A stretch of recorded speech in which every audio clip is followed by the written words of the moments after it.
Sermón 4. Traductor Pío de Luis. Siglas OSA. Esaú y Jacob. Génesis 27, 1, 40. 1.1. Recuerdo que os debo la explicación de la lectura de ayer, pero si yo tengo con vosotros la deuda de un sermón, vosotros tenéis la de la escucha atenta.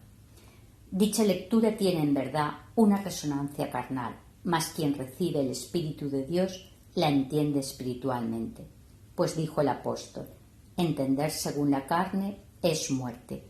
Y con ese fin prometió el Señor al Paráclito, el Espíritu de la verdad.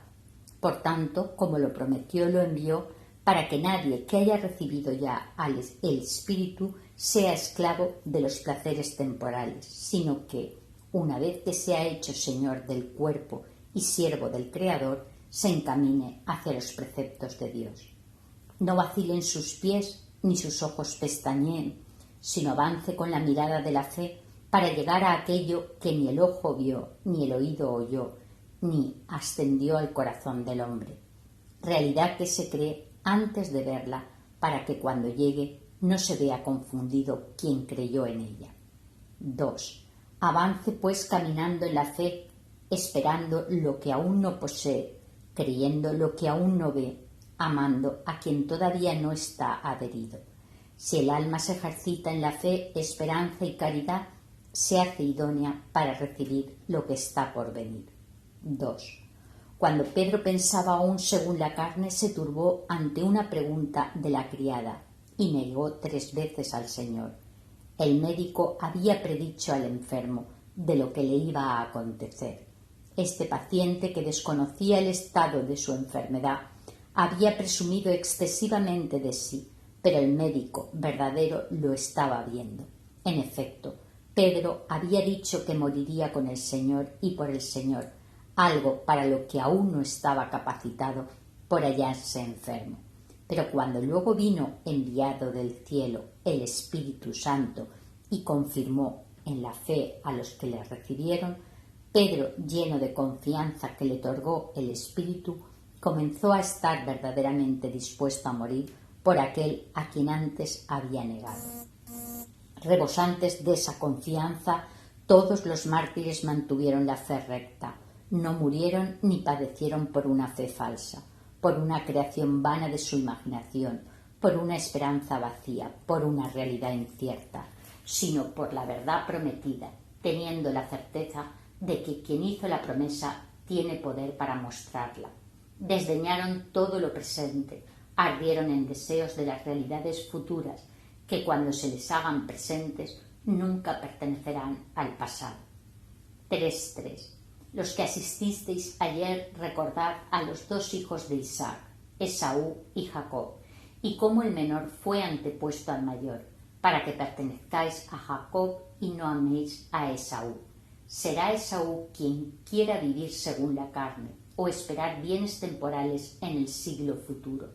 Así pues, ya sea que viva según la carne y se goce de tales bienes en el tiempo presente, y espere de Dios los mismos bienes que poseen también los malos, y ponga toda su felicidad en la misma de que gozan los malvados, ya sea que desdeñe ciertamente esta felicidad en el presente, pero la espere para el futuro, es un hombre carnal que posee una fe carnal, una esperanza carnal, una caridad carnal. Ahora bien, es fe espiritual creer que tu Señor es tu protector en el tiempo hasta que llegues a lo que no será temporal, y esperar que has de tener la vida de los ángeles, no una vida afectada por la corrupción de la carne, no una vida envuelta en placeres y halagos, en fornicaciones y borracheras, y en el disfrute de los manjares carnales, en el orgullo de las posesiones de dominio terreno, sino solo una vida con la que viven los ángeles. 4.4. Los ángeles viven gozando no de la criatura, sino del Creador, pues gozo de la criatura es todo lo que se ve. Gozo del Creador es lo que no se ve con los ojos del cuerpo, sino con la mirada purificada de la mente. Bienaventurados los limpios de corazón, ¿qué visión los hace bienaventurados? Porque ellos verán a Dios. No penséis, hermanos, que los ángeles gozan por ver la tierra, o el cielo, o cuanto hay en ellos.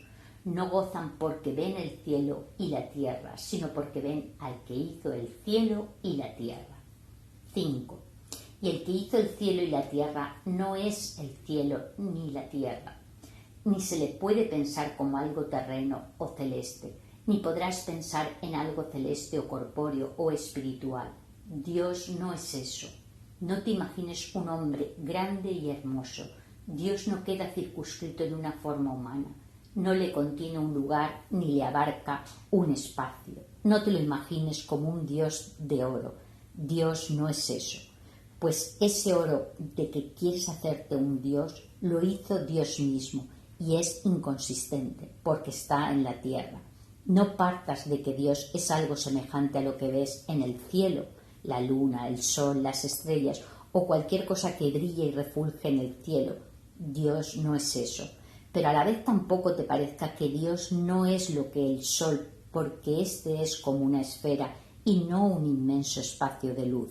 Y concluyas, luego es propio de Dios ser una luz infinita e inmensa.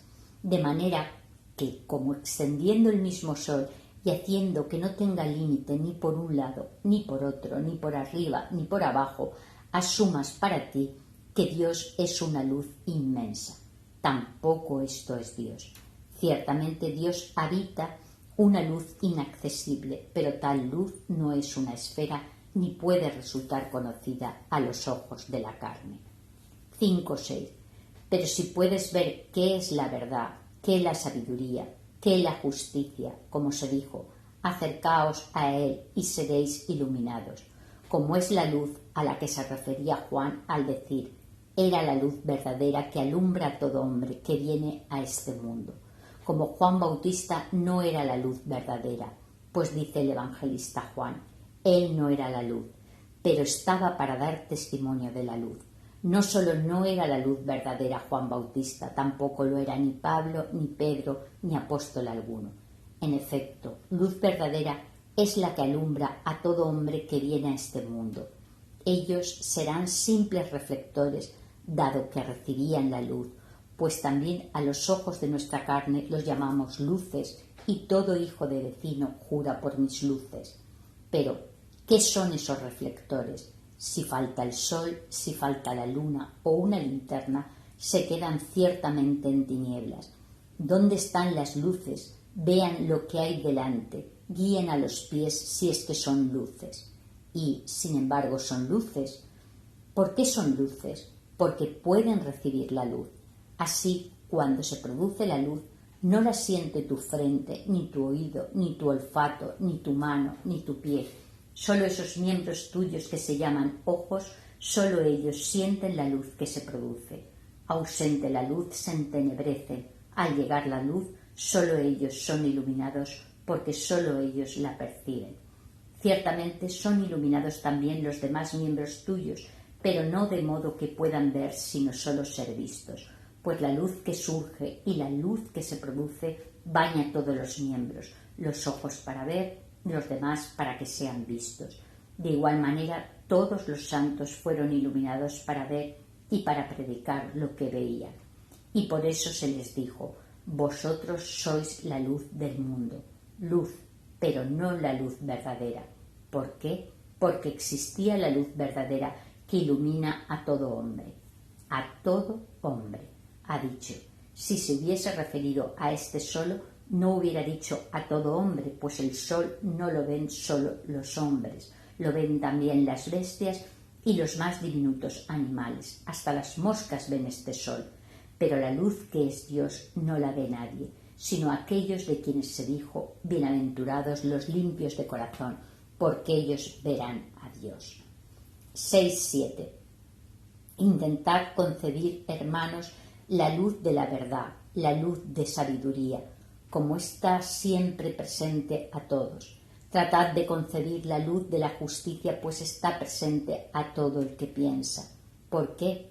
¿Qué es lo que piensa?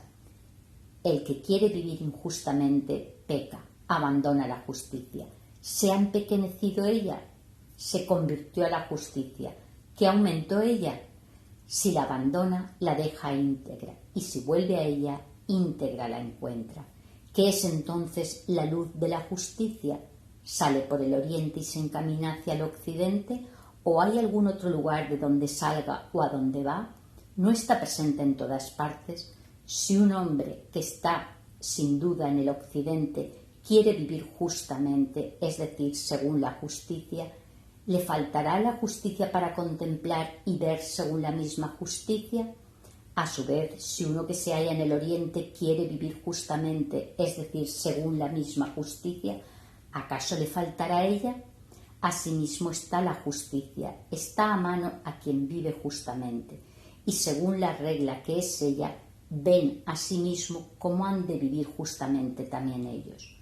Como los justos la ven cuando viven santamente, así los injustos no la ven cuando viven malvadamente, porque el uno vive justamente cuando la ve, y la ve para ordenar sus actos según ella, pues si no ordena sus actos según la regla de la justicia, cae preso en el error de la iniquidad. Por tanto, si pudo estar presente al que estaba allí, le daba su consentimiento, no está en ningún lugar y está en todos. Así la justicia, así la sabiduría, así la verdad, así la castidad. Tratad pues de ver esa luz, pero no podéis. Parpadea la mirada de la mente, límpiala para que pueda ver. Mas para limpiarse y poder ver, crea. De esta manera merecerá la limpieza. Así pues, los que no podáis ver, diferidlo, para que curados podáis verlo. 8. Pero no imaginéis para el siglo futuro algo semejante a lo que ahora veis, porque si imagináis o amáis algo semejante, queréis saliros del mundo con el mundo, queréis llevaros con vosotros el mundo. Allí no habrá estas cosas, allí habrá una cierta luz, de la que desciende como rocío, no sé qué, que ahora entendemos y de qué gozamos. Pero si tenemos la bendición que otorga el rocío del cielo, tenemos la abundancia que procura la fertilidad de la tierra. Así fue bendecido Jacob. Pertenezcamos a él y no vivamos según la carne. Cada uno de nosotros comienza viviendo según la carne, y por eso se dijo que Esaú era mayor. Con referencia a la ley se habla de 2 testamentos, uno antiguo y otro nuevo. El antiguo contenía promesas temporales, pero significados espirituales. Preste atención vuestra caridad. Si se prometió a los judíos una tierra de promisión, esa tierra de promisión significa espiritualmente algo. Si se prometió a los judíos Jerusalén, ciudad de paz, el nombre de la ciudad de Jerusalén tiene algún significado. Si se dio a los judíos la circuncisión de la carne, esto significa una circuncisión espiritual.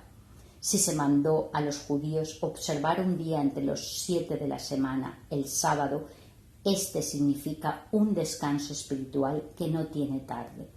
Pues en cuanto a los mismos 7 días, en el Génesis se dijo a propósito de cada uno de ellos, y atardeció, pero no del séptimo. Con el séptimo día, que no tiene tarde, se nos significa el descanso eterno en que no hay ocaso. Si se prescribieron a los judíos sacrificios carnales por las víctimas animales, se significan todos los sacrificios espirituales. 8. Por consiguiente, aquellos que entendieron esas cosas como si se les diera en mano algo de gran valor y no esperaron nada para el futuro, ni fueron capaces de entender espiritualmente lo que realizaban según la carne, pertenecen al Hijo Mayor, pertenecen al Antiguo Testamento. 9. El Antiguo Testamento es, pues, promesa figurada. El Nuevo Testamento es promesa espiritualmente entendida. Aunque la Jerusalén terrestre pertenece al Antiguo Testamento, lleva la imagen de la Jerusalén celeste y pertenece al Nuevo. La circuncisión carnal pertenece al Antiguo Testamento, la del corazón pertenece al Nuevo. Según el Antiguo Testamento, el pueblo es liberado de Egipto, según el Nuevo es liberado del diablo. Los perseguidores egipcios y el faraón persiguen a los judíos que huyen de Egipto y persiguen al pueblo cristiano sus propios pecados y el diablo, príncipe de los pecadores. Y así como los egipcios persiguen a los judíos hasta el mar, Así los pecados persiguen a los cristianos hasta el bautismo. 9. Atended, hermanos, y advertid. Los judíos son liberados por el mar y los egipcios son ahogados en el mar.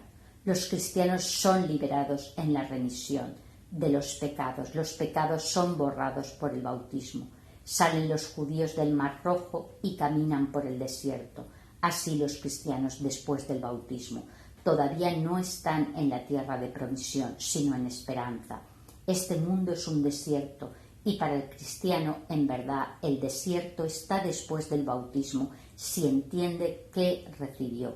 Si no solo tiene lugar en él signos corporales, sino que también se da un efecto espiritual en su corazón.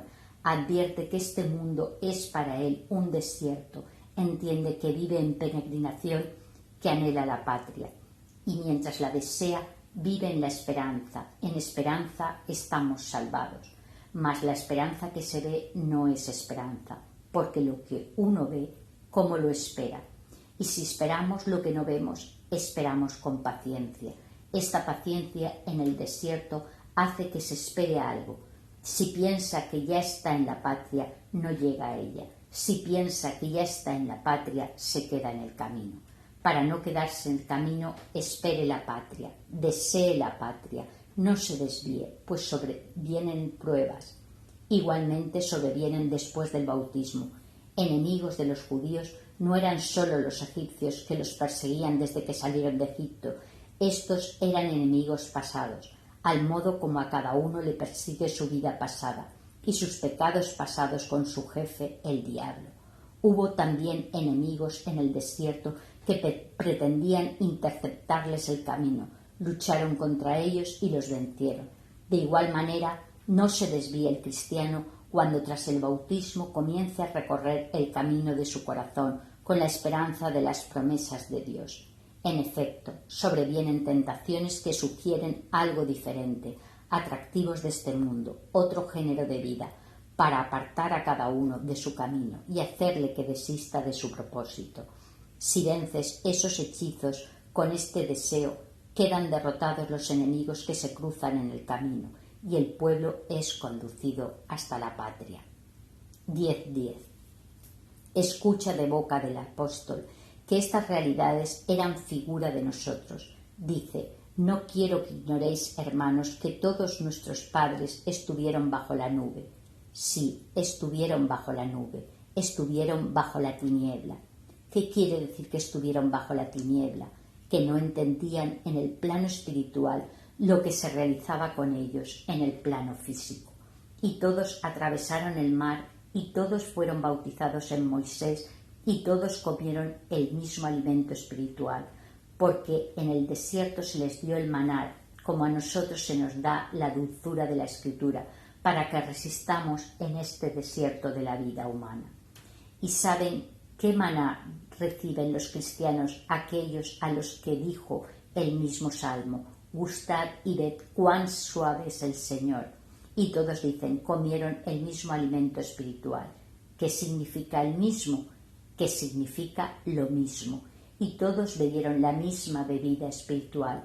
Pero fijaos cómo expuso solo una cosa y cayó sobre las demás, pues bebían de la roca espiritual que los seguía, y la roca era Cristo. Mas todas estas realidades fueron figura de nosotros. A ellos se les mostraron, pero fueron figuras de nosotros, porque a ellos se les manifestaban en el plano corporal. A nosotros se nos revelaba su significado en el plano espiritual. Por eso, los que las retuvieron en ese plano corporal pertenecieron al Antiguo Testamento. 11.11. Ved ya que Isaac había envejecido. ¿A quién personificó Isaac cuando quiso bendecir a su hijo mayor? Ya había envejecido. Donde hay senectud hay antigüedad. Por senectud entiendo la antigüedad, y por antigüedad entiendo el Antiguo Testamento. Como aquellos que estuvieron bajo la nube no entendían este testamento antiguo, por eso se dice que se habían apagado los ojos de Isaac. Esa ceguera de los ojos físicos de Isaac significa la ceguera mental de los judíos, y la senectud de Isaac significa la vejez del Antiguo Testamento. ¿Qué decir entonces, hermanos? Isaac quiere bendecir efectivamente al hijo mayor, Esaú. La madre amaba al menor y el padre al mayor como a primogénito, pues trataba a los dos con la misma justicia, pero era mayor el amor hacia el primogénito. Isaac quiere bendecir al mayor porque el Antiguo Testamento se prometía al primer pueblo. No hace promesas más que a los judíos. A ellos parecen dirigidas, a ellos parece ofrecérseles todo.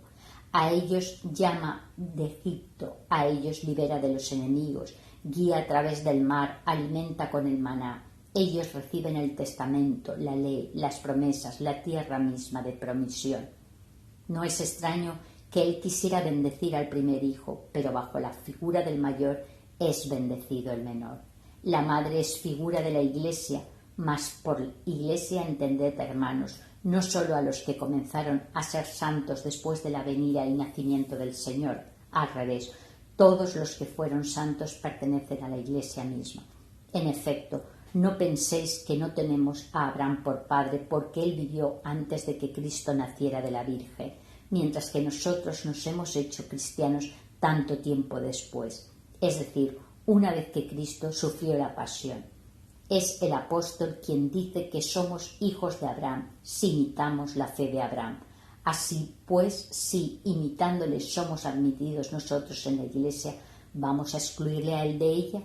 Esta Iglesia está simbolizada en Rebeca, la esposa de Isaac. Esta Iglesia existía también en los santos profetas, que entendían el Antiguo Testamento, esto es, que aquellas promesas carnales significaban un algo de naturaleza espiritual, aún desconocido. Si de naturaleza espiritual, los espirituales pertenecen al hijo menor, porque el primero es carnal y luego espiritual. 12:12. Ya anticipé ayer a vuestra santidad que a Esaú se le llama hijo mayor porque nadie se hace espiritual si no es primero carnal. Pero si persevera en la prudencia de la carne, será siempre Esaú. Si por el contrario se hace espiritual, es hijo menor. Bien que el menor mismo será el mayor, pues el mayor precede en el tiempo, el menor en la virtud. En efecto, después de que Jacob coció las lentejas, Esaú prefirió recibirlas antes que obtener esa bendición. Y dijo Jacob a Esaú: dame tu primogenitura y te daré las lentejas que he cocido. Vendió su primogenitura al menor. El uno se quedó sin un placer temporal, el otro se quedó para siempre sin la dignidad del primogénito. Por eso los que en la Iglesia sirven al placer temporal comen lentejas. Lentejas que Jacob coció ciertamente, pero no comió. Los ídolos habían campado sobre todo en Egipto. Las lentejas son comida de Egipto y simbolizan todos los errores de los gentiles. Como la Iglesia más eminente y patente se significaba en el hijo menor en cuanto que había de venir de los gentiles. Por eso se dice que Jacob coció las lentejas y Esaú las comió. En efecto, mientras los gentiles abandonaron los ídolos que adoraban, los judíos servían a los ídolos, pues cuando eran conducidos por el desierto llevaban su corazón vuelto a Egipto. Incluso después de que sus enemigos recibieran muerte en el mar y quedaron sepultados en las olas, desearon fabricar un ídolo al no ver a Moisés, ni advertir que Dios caminaba en medio de ellos. Al contrario, al tener depositada su esperanza en la presencia del hombre y no verlo con sus ojos, comenzaron a pensar que Dios no estaba allí, siendo así que era el único autor de las tan grandes hazañas obradas por medio de Moisés. Buscaron al hombre con los ojos de carne, porque carecían de los ojos del corazón para ver a Dios en Moisés. Perdieron pues su primacía, porque vueltos de corazón hacia Egipto comieron las lentejas. 13. Aceptad esto. Es el pueblo cristiano, pero en ese mismo pueblo cristiano tiene la primacía los que pertenecen a Jacob. En cambio, los que viven según la carne creen según la carne, esperan según la carne y aman según la carne. Pertenecen aún al Antiguo Testamento, no al Nuevo. Todavía están en la partija de Esaú, no en la bendición de Jacob.